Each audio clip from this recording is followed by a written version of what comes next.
Pero tenemos el gusto, siempre es un gusto enorme, porque lo queremos, lo respetamos, lo admiramos. Querido doctor Carlos Rosansky, siempre para nosotros es muy importante escuchar su opinión y el tiempo que le dedica a Radio Rebelde. Querido doctor, Susana Nasuti, Adrián Albor y Julián Denaro, los saludamos. Hola, ¿cómo están? Un gusto para mí un placer. Bueno, doctor.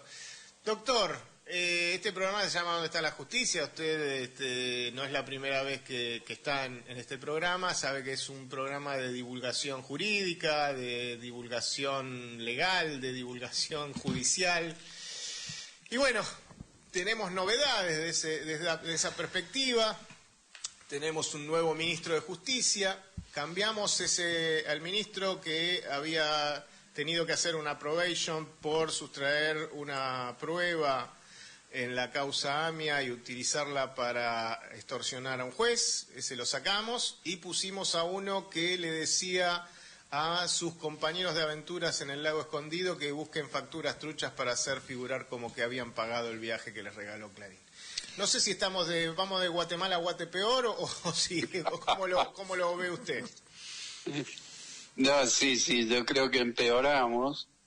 Es curioso porque uno pensaba que peor que Cunio Libarona era difícil, pero bueno, ellos lo lograron, ¿no es cierto? Por supuesto el nuevo ministro es bastante peor incluso que Cunio Libarona, pero bueno, es la realidad que tenemos enfrente, ¿no? Sí, desde ya. Bueno, vamos a explicarle un poco a la audiencia que los ministros de Justicia tienen una serie de funciones y, bueno, distintas secretarías. Está propiamente la Secretaría de Justicia, está la Secretaría de Derechos Humanos. También tuvimos, no sé si sigue estando el Gordo Baños en la Secretaría de Derechos Humanos. Yo tuve, no sé si decir el gusto de ser alumno de él, y en clase nos decía que para él los presos no tenían que estudiar, que no había que permitirle, y nosotros lo tuvimos, no sé si lo seguimos teniendo. No sé quién está en Derechos Humanos. ¿Qué tal, doctor? ¿Cómo le va? Buenas tardes. No, hola, Susana. No, yo no tengo idea tampoco. Realmente es curioso eso, ¿no? Que no sepamos quién es. Bueno, recién tuvimos una columna de Carlos Montero, donde hizo un detalle de todos los funcionarios, ministros y secretarios, unos ignotos. La columna se llama El tren fantasma de Milei. Unos ignotos, inútiles e ignotos. Bueno, pero... Sí, doctor. No, que eso tiene toda la lógica y es sencillo, por lo menos de mi punto de vista. Aquel que se acerque y que esté dispuesto a ser funcionario de Javier Milei y de la runfla más cercana, evidentemente tiene que ser ignoto, como está diciendo Susana. O si no es ignoto, es conocido, pero por malandra. Esta es la realidad que estamos viviendo, así que no me extraña. Tristemente célebre, sí, desde ya. Y lo que vemos, en su momento el ministro Cunio Libarona, voy a tratar de respetar la investidura del cargo, sabíamos que tenía algunos proyectos como poner en vigor el Código Procesal Penal Federal, que es algo que tiene mucha resistencia en el Poder Judicial y que realmente nos da la pauta que hasta para lanzar leyes tenemos que ser estratégicos, ¿no? Porque si nosotros no hemos conseguido poner en vigor un código hecho en el año 2014, estando en el año 2026, realmente es un fracaso desde el punto de vista político, ¿no? Él tenía este proyecto, entre otros, pero yo lo que huele, y que tampoco lo consiguió, ¿no? Y había algunas cosas que no se sabían tampoco, pero no voy a revelar la fuente, porque en este caso soy periodista. Y se mata de risa, Susana, doctor. Mire, me apego a la Constitución, que no tengo que revelar la fuente, pero andá y decírselo a Milei eso. Sé perfectamente que había encargado a un jurista de fuste un proyecto sobre plazo razonable, ya digo el tópico, y el doctor ya se está dando cuenta de quién estoy hablando, para aplicarlo a los casos de lesa humanidad. Eso tampoco lo pudo conseguir, por suerte. Claro, él no decía que era para los casos de lesa humanidad, pero claramente se iba a aplicar a esos casos, ¿no?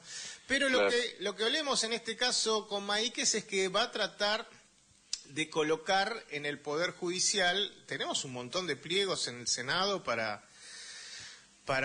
y ellos están a tiro de piedra de 2/3 partes del Senado, para los nombramientos de jueces. Tenemos muchas vacantes en los tribunales, algunos que son de tipo estratégico desde el punto de vista político, y me impresiona como que Maíquez va a tratar de colar ahí a los amigos, ¿no? No sé qué opina usted, doctor. No, bueno, yo estoy convencido de eso. Hay que acordarse que Maíquez viene de una historia muy particular, varias. Una de ellas, durante el gobierno de Mauricio Macri, todo el gobierno de Mauricio Macri, él fue una pieza fundamental en este tema del Poder Judicial, porque fue representante de Macri en el Consejo de la Magistratura. Claro. Y además del cargo en el Ministerio de Justicia. Y él desde allí manejó las operaciones de presión sobre los jueces durante los 4 años de Mauricio Macri. No es una cuestión menor, porque por eso él ahora es traído a esta función con aquel antecedente, más el aumento de violencia que significa el gobierno actual. Ni hablar de que estuvo el Lago Escondido como parte de toda esta historia, ¿no?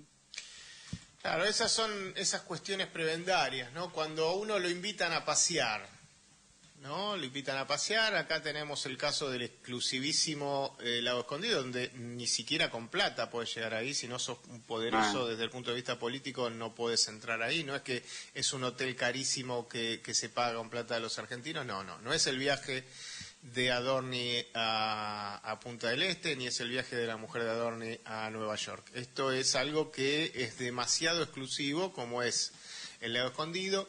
Y lo que tenemos es esto de hacérseles los amigos a los funcionarios, y que estos funcionarios queden con una deuda. Uno alcanza con entrar al despacho de un juez federal en Comodoro Pi para ver los pergaminos, las tacitas, los platos que dicen FBI, que un curso hecho en una playa paradisíaca donde están todo el día en la playa y 15 minutos de la noche antes de comer hacen una especie de curso y después, encima de que estuvieron en el paraíso, vuelven con un posgrado, ¿no? Y esto después se paga, ¿no? Esto después se paga, porque ¿cómo hace después un juez federal para decirle a la embajada de Estados Unidos que no le extradita a una persona, cuando son ellos los que los invitan a todos lados? Lo que pasa es que es parte de una relación mafiosa del poder real. Maíquez es un exponente del poder real, pero del real con mayúscula, porque Milei es el poder real con minúscula, es circunstancial, es fungible, es un instrumento actual. Él en cualquier momento puede dejar de serlo, porque, no sé, puede brotarse ahora con los fascistas en España y deja de ser presidente. Si eso pasara, sería reemplazado. Pero el poder real con mayúscula, en este caso, está representado por gente como Maíquez, porque sus vínculos mafiosos, insisto, que no son nuevos, son los que están en el corazón mismo del poder, que es el sector más corrupto del Poder Judicial, que neutraliza a los decentes del Poder Judicial. ¿Se entiende? Sí, totalmente. Doctor, ¿cómo no se va a entender? Los de abajo tienen miedo, no saben para dónde agarrar. Cuando encontramos encontramos un fiscal medianamente activo y que se coloca del lado de la justicia, nos sorprendemos cuando tendría que ser la conducta normal, ¿no?, de cualquier funcionario judicial. Doctor, ¿cómo ve la Corte? Sigue, porque usted en algún momento dijo que la Corte Suprema de Justicia eliminó los límites de la legalidad, ¿no? ¿Cómo la ve actualmente? ¿Estamos en la misma o estamos peor? No, cada día estamos peor en ese sentido, porque mientras la impunidad se mantiene, la situación se agrava, evidentemente, y de lo que es el Poder Judicial, al ser la cabeza de la Corte Suprema, evidentemente estamos en problemas, porque se da una característica. Creo que Adrián recién hablaba de los fiscales. Siempre hubo en todos los países del mundo algún sector corrupto. Por supuesto, mayor o menor, no es lo mismo. En este caso se da la particularidad de que el sector corrupto, de los fiscales, por ejemplo, corrieron todas las líneas de la legalidad que vos decías, Susana, pero de la ley en general, de la norma. Históricamente, aún los corruptos tenían cierto pudor y tenían cierto cuidado en los delitos que cometían. Hoy se perdió eso. Hoy no hay ningún poder. Hoy ningún pudor, perdón. Cuando cometen los delitos de encubrimiento, en el caso, por ejemplo, del atentado contra Cristina, ustedes recuerdan, Sí. el primer día se pierden los datos, entre comillas, del celular de Sabac Montiel. Sí. Lo doy como un ejemplo de hace unos años de lo que significa perder el pudor. Y eso es altísimamente riesgoso para la comunidad, porque ya ni siquiera está la vergüenza de disfrazar los hechos. Y esto ya es un problema cultural muy profundo, a mi entender. O sea que eso, usted podría decir que eso está agravado. Si no, miremos la causa de la obra pública por la cual Cristina está presa, ¿no? Bueno, en los dos sentidos. En la que Cristina está no solo presa, está presa y condenada por algo sí. que no hizo, ¿no? Por algo que no hizo. Vos pensás qué pasa en una sociedad cuando alguien lo condena por algo que no hizo. Si además es un líder político, imaginemos lo que significa. Y por el otro lado, lo que está pasando en sentido contrario, de impunidad extraordinaria, en cosas evidentes como es la estafa Libra, el robo en la agencia de discapacidad, que son delitos flagrantes, están a la vista. Lo que pasó con Libra fue por televisión, ¿se entiende? No es algo que nunca había sucedido por lo menos en mi experiencia. Adrián decía en sus 53, yo digo en mis 74. Nunca lo vi. Muy bien llevado 74, no le doy 78 ni a palos, No, más o menos, no. Pero no, yo nunca vi, de verdad, y vengo de la dictadura anterior a la de los 70, estamos hablando de la de Onganía, que conocí Calabozo en eso. Desde esa época, yo no vi al día de hoy el nivel de obscenidad de esta corrupción tan manifiesta. Ya no se trata del viaje en avión a Punta del Este o el presidencial, sino de cómo lo comentan. Por eso no tienen ningún pudor en explicarlo como lo explican, ¿no es cierto? Lilia Lemoine, estamos hablando, diputada nacional, secretaria de la Comisión de Diputados de Ciencia, que dice que la Tierra es plana y que no hay problema en lo que hizo Adorni porque no llevó prostitutas. No es broma, lo dijo, en serio, hoy. No sabía. Sí. Perdón. No. Adelante, doctor. No, te lo digo porque lo vi en... No dudo de lo que usted dice, pero es terrible. No, lo dijo en un reportaje que le han hecho no me acuerdo quiénes eran los periodistas, está la filmación, entre otras cosas dijo que fue un error cosmético, literal lo estoy transcribiendo, error cosmético, interesante de parte de la maquilladora del presidente. Error cosmético es poner rubor donde va la lápiz labial, eso. Che, no sean malos, utiliza términos que son inherentes a su profesión. No, correcto, acepto. Bueno, pero cuando dice eso, luego termina diciendo que fue con la esposa y no con una prostituta. Pero vamos a hacer un poco de memoria, doctor, porque sí. La verdad es que a veces nos olvidamos tanta impunidad. La verdad es que nos olvidamos tanta impunidad. Hubo otro momento, no me gusta comparar, ¿no? Pero yo me acuerdo otros momentos de una impunidad obscena, siempre es en gobiernos de derecha. Durante el menemismo, recordemos a la secretaria de Ambiente, la que tenía que sanear el riachuelo, la hija de Alzogaray, que va a un lugar sobre veganismo y va con un tapado de piel. El cuñado del presidente, el concuñado del presidente, que lo ponen al frente de la aduana, un tipo que no hablaba español, que iba al programa de Neusta diciendo: aduana no es de hablar, de escribir, aduana de ver, no podía, hemos tenido otros momentos de impunidad que lamentablemente nos olvidamos, ¿no? Pero yo voy a decir uno más cercano. El caso Libra fue en vivo y en directo, ¿no? Yo voy a decir uno más cercano, que tiene que ver con usted, señor. Garabano manifestando el aprete que le hizo a usted cuando quería que renunciara. Sí, pero me permito disentir con ambos. Eso que mencionaron son hechos de corrupción gravísimos. Los que están pasando ahora son peores. Por lo menos en mi experiencia con toda esa gente. Yo, no sé, me lo encontré al presidente de la Corte Suprema de esa época en Beijing, a Bubi Nazareno, ¿se acuerdan? Sí. Bueno, me lo encontré en Beijing en la Conferencia Mundial sobre la lucha contra la corrupción, que yo era el único que...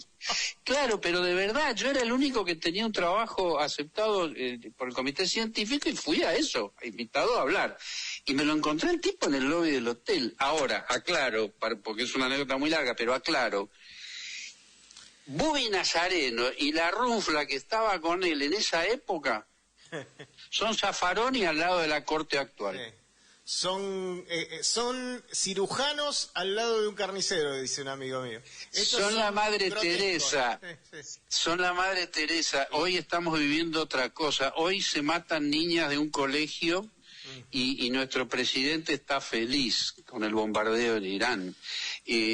Hoy se comete un genocidio en la Franja de Gaza y nuestro presidente se declara públicamente el presidente más sionista del mundo. Es un tema delicado, pero hay que afrontarlo. Estamos en un momento especial de la historia del país, insisto, desde mi punto de vista, con un gobierno de un nivel de criminalidad nuevo, gravísimo, pero además novedoso. De la historia del país y de la historia del mundo, como bien dijo usted, doctor, y comentábamos en el programa pasado, cómo lamentablemente como comunicadores nosotros nos autocensuramos, no decimos todo lo que tenemos ganas de decir, lo que creemos que hay que decir, porque hoy por hoy hay persecución a quien dice que lo que está haciendo Israel en Gaza es un genocidio, se lo persigue, y jueces, a mi criterio probos, como es el doctor Rafecas, una persona con la que yo le tengo admiración y respeto, que ha procesado a una, no sé si no es diputada, Vanina Abiasi. No, ahora no. No, mandato cumplido. Sí. Mandato cumplido. La ha procesado por instigación al odio, no sé, porque dijo... Por antisemitas, sí. Es una cosa increíble. Bueno, yo no me imagino en la Segunda Guerra Mundial que alguien dijera que lo que estaba haciendo Alemania era un genocidio y que lo metieran preso en un país libre con libertad de expresión, como se supone que es el nuestro. Lo que sucede, a mi entender, es que nosotros en el momento que estamos viviendo, primero es entendible el temor y el cuidado que tienen en distintos ámbitos, no es solo el ámbito periodístico, incluyo a los jueces en esto. Y también parte de la explicación de ese temor tiene que ver con que bajo determinadas condiciones cada uno de nosotros actúa en la medida de sus posibilidades. Claro. Y cuando estamos con un nivel de presión criminal como el que vos describías y el que está sucediendo en el país y en el mundo, pone a prueba todo, te pone a prueba vos en todo, en tu filosofía de vida, en tu ideología, en tu crianza, en todo lo que tenés en la cabeza. Y cada uno hace lo que puede o lo que quiere. Por eso hay que diferenciar también de quienes tienen limitaciones porque están poniendo en juego el pan de la mesa de su familia, sí, o quienes incluso se asocian alegremente y disfrutan haciendo lo que están haciendo, en el periodismo, en la justicia, donde sea. Doctor, se acerca el 24 de marzo, estamos acá, en la puerta del 24 de marzo. Andaba corriendo un rumor, yo no creo que sería una provocación total, de otorgarles el indulto a genocidas, ¿no? ¿Usted cómo ve? No, ya sé cómo lo ve, discúlpeme, la pregunta está mal. ¿Usted ve que puede existir la posibilidad de que se haga semejante atrocidad? Yo creo que en el momento actual todo es posible. De verdad, yo no descarto que esta gente sea capaz de hacer eso. Más allá de que legalmente sería imposible, etcétera, etcétera, o que violaría toda la norma. Lo que pasa es que la norma no lo frena a ellos, eso ya lo sabemos. Sí. Ahora, en el caso particular, este es un 24 de marzo muy especial, sí, ¿no? En estos 50 años. Claro. Yo, como ustedes, casi todos los he vivido y yo hoy me acordaba, después te voy a mandar la foto, Susana, porque la encontré en mi registro, que hace 10 años exactos, en el 24 de marzo del 2016, por primera vez, llevamos una bandera grande, casi un pasacalle, a la Plaza de Mayo que decía Justicia Federal de La Plata. ¡Wow! Nunca había pasado, se hizo en mi casa el pasacalle, se pintó, y lo llevamos, te voy a mandar la foto de un lado estaba yo sosteniéndolo, del otro un juez actual de la Cámara Federal de La Plata, de nombre César Álvarez, que aceptó venir de muy buena gana y está en la foto, y las secretarias del tribunal y empleadas y empleados del tribunal. Es la primera vez que la Justicia Federal se planta en la Plaza de Mayo con una bandera esa. Me acordé hoy porque dije, qué momento, ¿no? 10 años, exactamente 10 años. Fuertísimo, fuertísimo. Ahora, usted si existiera la remota posibilidad, que coincido con usted que con este gobierno todo es posible, más allá de los límites que puedan existir,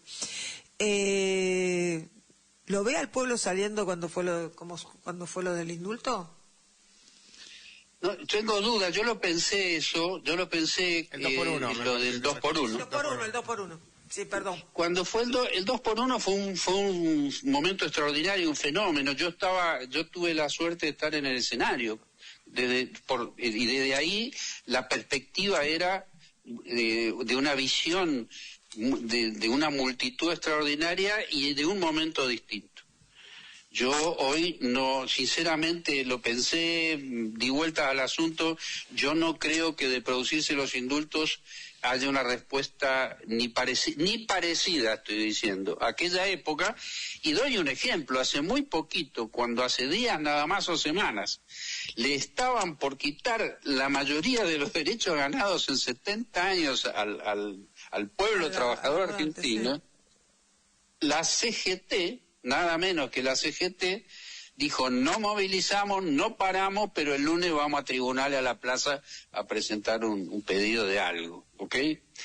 Eso es una radiografía de la diferencia de lo que está viviendo el país. Esta gente, comenzado en el gobierno de Macri durante sus 4 años, y hoy mejorado muchísimo para mal, empeorado en realidad, está mal dicho mejorado, lo que han logrado es desarticular los mecanismos de control, los mecanismos de resistencia, y hay un adormecimiento muy particular que no está siendo estudiado y que lamentablemente incluye a nuestros dirigentes, a la gente que queremos y respetamos, ustedes y yo los queremos y los respetamos, pero no están a la altura de las circunstancias porque todos nosotros sabemos que esta gente está avanzando porque no se le están poniendo los frenos que se deberían a los atropellos que estamos viviendo hace 2 años en el país.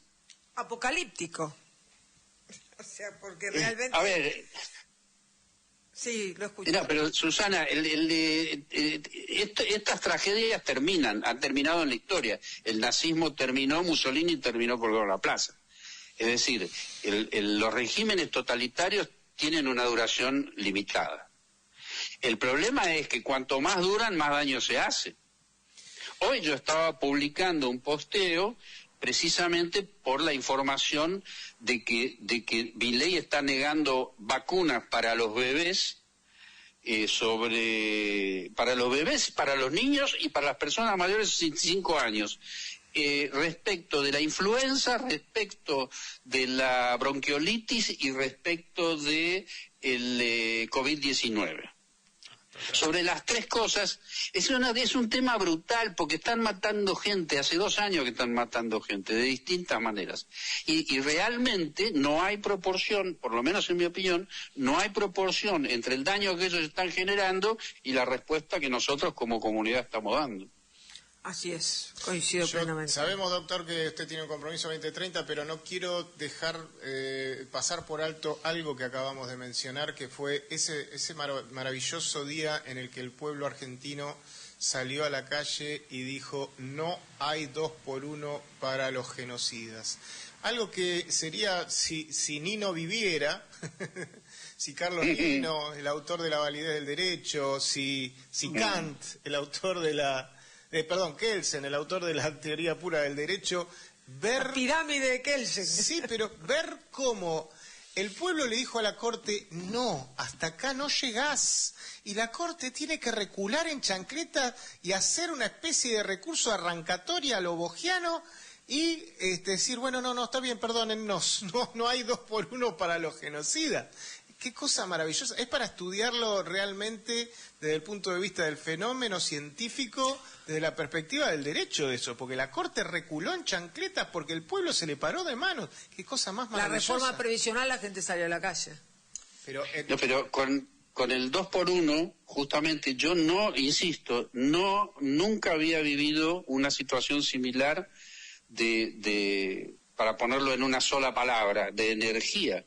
Y esa energía es justamente la que vos decís, Adrián, de cambiar la historia, ¿no es cierto? O sea, de torcerle el brazo a una Corte Suprema. Lamentablemente, eso es lo que yo no noto que está pasando hoy. Sé que va a pasar, por lo que le decía a Susana, porque en algún momento esto agota el vaso se está llenando. Lo que pasa es que es algo inédito. Este hombre viene de la payasada en Estados Unidos, se fue a la payasada en Chile y ahora se va con los fascistas españoles. Él puede hacer todo eso, el problema es que se lo estamos permitiendo. Ahí es donde yo pondría el acento, primero para ponerle en freno cuanto antes, y segundo para que de verdad no vuelva a pasar una cosa así. Es verdad. Es verdad, yo podría decir que también el pueblo podría haber salido cuando él se colocó a favor de la guerra, ¿no? O sea, un pueblo que puede ser masacrado por culpa de un señor que se declara a favor de una guerra, cuando ningún mandatario del mundo se declara, por lo menos abiertamente como él, a favor de la guerra. Mira, te cuento una última cosa, Susana, porque tengo un estudio médico que yo te había dicho Salgamos. Y no llego, pero me hiciste acordar de una cosa, que también encontré, hoy lo encontré. Era para nuestro programa, lo que pasa es que usted no se dio cuenta. Mira, es increíble, pero cuando Milei era diputado, sí, nosotros presentamos en la Cámara de Diputados a la presidenta de la Cámara de Diputados, que era Cecilia Moró, una presentación escrita para que lo expulsen a Milei de la Cámara de Diputados por la connotación de contenido sexual y pedofílico de su actuación en aquellos momentos como diputado. Hoy lo encontré el escrito. Wow. Por supuesto no pasó nada. Y en ese momento se habló, yo personalmente con algunos legisladores y legisladoras, diciendo, este hombre es peligroso. Estoy hablando de Javier Milei, diputado, y no porque yo sea más vivo que otros, es porque me estaba dando cuenta de la peligrosidad del individuo, Susana. Bueno, hoy estamos pagando las consecuencias. Será cuestión de dejarnos de internismos y apuntar realmente para como dirigentes, los dirigentes, ¿no? Nosotros donde tenemos que apuntar, ojalá. ¿no? Seamos positivos, seamos optimistas por lo menos. Bueno, doctor, lo liberamos. Muchísimas gracias. Muchísimas gracias y suerte bueno, con el estudio. Suerte con el estudio, ¿eh? Gracias, un abrazo para ustedes. No, un abrazo grande. Se dedicó a Radio Rebelde y a Dónde está la justicia, querido doctor. Hemos hablado con el doctor Carlos Rosansky, un placer. Un héroe del derecho para nosotros, sí, un querido, un placer, un referente siempre.